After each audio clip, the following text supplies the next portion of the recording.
Hello student, आप सभी का स्वागत है ज्ञान ज्योति शॉर्ट हैंड क्लासेस के यूट्यूब चैनल पर। स्टूडेंट, सबसे पहले आप सभी को कल के एग्जाम के लिए बेस्ट ऑफ लक। आप सभी कल इलाहाबाद हाई कोर्ट की टाइपिंग के स्किल के एग्जाम के लिए जा रहे हैं। उसके लिए आपको बहुत सारी शुभकामनाएं। ईश्वर आप सभी को सिलेक्शन दे। बेटा, कल हमारा एग्जाम है तो हमें कल वहां पर क्या गलतियां नहीं करनी है ये हमें देखना है। आज के वीडियो में हम आपको बताएंगे कि टाइपिंग करते समय कौन सी गलतियां नहीं करनी है। ठीक है, एडमिट कार्ड के साथ हमें क्या क्या लेके जाना है। ठीक है, और एग्जाम जब हम दे रहे हों तो हमें किन बातों का ध्यान रखना है। ठीक है, तो चलिए स्टार्ट करते हैं। सबसे पहले एडमिट कार्ड के साथ हमें क्या क्या ले जाना है। ठीक है, तो सबसे पहले तो इंपॉर्टेंट बात कि हमको बेटा एडमिट कार्ड ही लेके जाना है। बिना एडमिट कार्ड के आपको एंट्री नहीं मिलेगी, तो एडमिट कार्ड जरूर लेके जाइएगा। इसके बाद बात करते हैं यहां पर।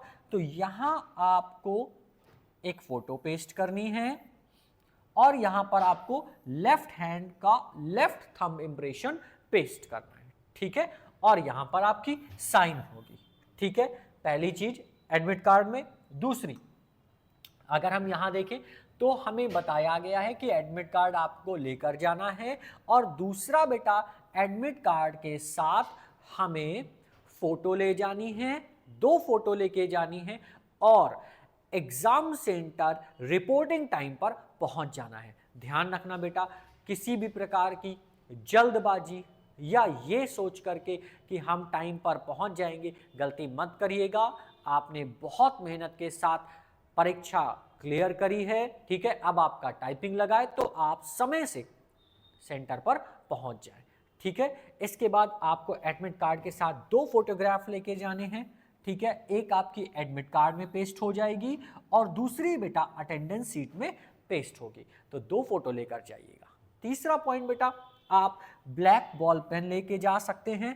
ठीक है, ये मैंने आपको पहले बता दिया है। और एक आपको ऑथराइज्ड फोटो आईडी लेकर जानी है, जैसे आधार कार्ड, ठीक है, पैन कार्ड, ड्राइविंग लाइसेंस वगैरह वगैरह।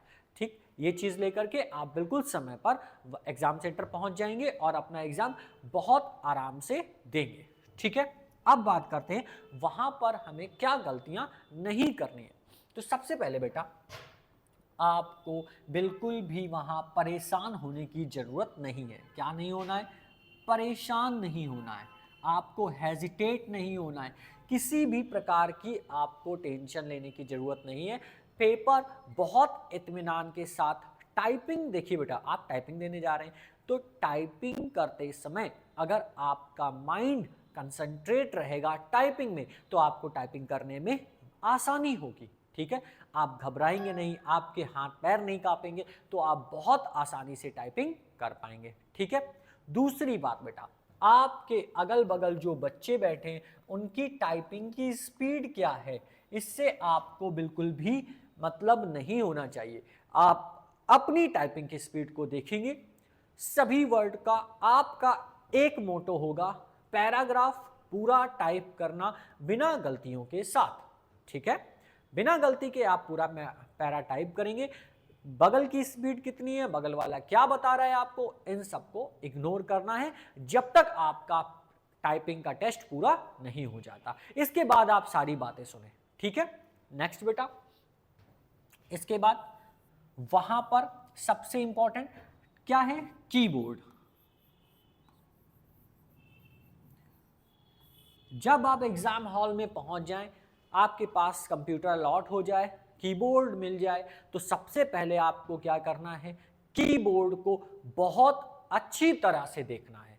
हर एक बटन को आपको एक एक करके प्रेस करके देखना है, क्या सभी कीवर्ड प्रेस हो रहे हैं? जो आपने टाइपिंग सीखी है, क्या सारे कीवर्ड मैच कर रहे हैं? कृतिदेव में तो नहीं सीखी आपने, ये भी ध्यान दीजिएगा। मंगल की टाइपिंग आपको करनी है तो मंगल के सारे कीवर्ड वहां पर मैच करने चाहिए, ध्यान रखेंगे इस बात को। ठीक है, अगर आपको कीबोर्ड बहुत टफ लग रहा है, हार्ड प्रेस हो रहा है, तो तुरंत ही आप इन्विजिलेटर से कह के चेंज करा लेंगे। ठीक है, कीबोर्ड चेंज करा लीजिएगा, कोई प्रॉब्लम नहीं है, वहाँ पे चेंज हो जाएगा। अगर नंबर कोई की प्रेस नहीं हो रही तो भी आप चेंज करा लीजिएगा, लेकिन पहला काम आपका कीबोर्ड को चेक करना है नंबर लॉक के साथ, ठीक है। साइड में राइट हैंड में जो नंबर लॉक होता है उसे आप ऑन करके सभी की वहां की भी कीबोर्ड की बटनें चेक कर लेंगे, ठीक है। तो आपको क्या क्या ध्यान रखना है, परेशान नहीं होना है, स्पीड से आपको कोई मतलब नहीं, आपने बहुत अच्छी प्रैक्टिस करी है, कीबोर्ड चेक कर लेना है, ठीक है।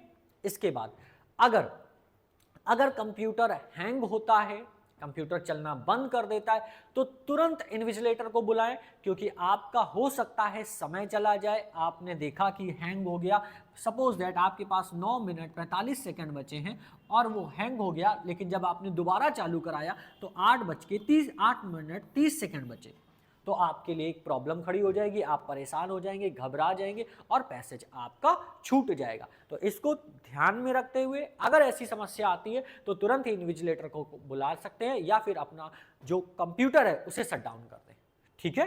इन 4-5 बातों का विशेष ध्यान रखिएगा। अब टाइपिंग जब आप कर रहे हैं तो कोशिश करिए क्या कि आप बैक स्पेस का यूज बहुत कम करें, बैक स्पेस को मत यूज करें बार बार, इससे आपकी डिक्टेशन टाइपिंग की स्पीड है कम हो जाएगी, ठीक है। बैक स्पेस का ना यूज करके आप क्या करें, छोटे छोटे जो वर्ड आते हैं, जैसे क्या आता है, को आता है, ने आता है, अगर गलती लिखा है, ऐसे वर्ड आते हैं तो इनको आप बहुत जल्दी जितनी तेज टाइप कर सकते हैं आप टाइप करें, लेकिन बड़े वर्ड जहां पर 5, 7, 8 शब्दों के समूह होते हैं, अक्षरों के समूह होते हैं, उन्हें आप ध्यान से हर एक मात्राओं को, अंक की बिंदी को, आधे अक्षरों को ध्यान से बना करके टाइप करें, इससे आपकी वहां पर टाइपिंग की गलतियां नहीं होंगी, ठीक है। तो हमने जैसा कि आपको बताया कुछ पॉइंट्स बताए हैं, इन पॉइंट्स को ध्यान रखेंगे तब आप टाइपिंग करेंगे तो आपको किसी भी प्रकार की वहां पर परेशानी नहीं होगी, ये मेरा आपसे प्रॉमिस है, ठीक है। एक बार सारी चीज़ों को ध्यान से सुन लीजिएगा। एडमिट कार्ड ले जाना है, 2 फोटो लेकर जानी है, ठीक है।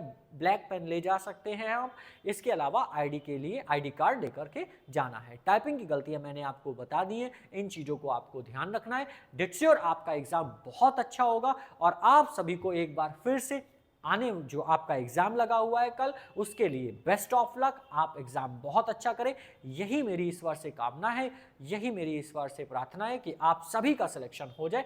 थैंक यू स्टूडेंट, मिलते हैं नेक्स्ट वीडियो में, कल के एग्जाम के बारे में बात करेंगे और आपको बताएंगे कि कैसा पैसेज आया, बच्चों को कैसी परेशानी हुई या परेशानी नहीं हुई। आई होप कि आपको किसी भी प्रकार की परेशानी का सामना वहां ना करना पड़े, ठीक है बच्चों। मिलते हैं नेक्स्ट वीडियो में, तब तक के लिए जय हिंद।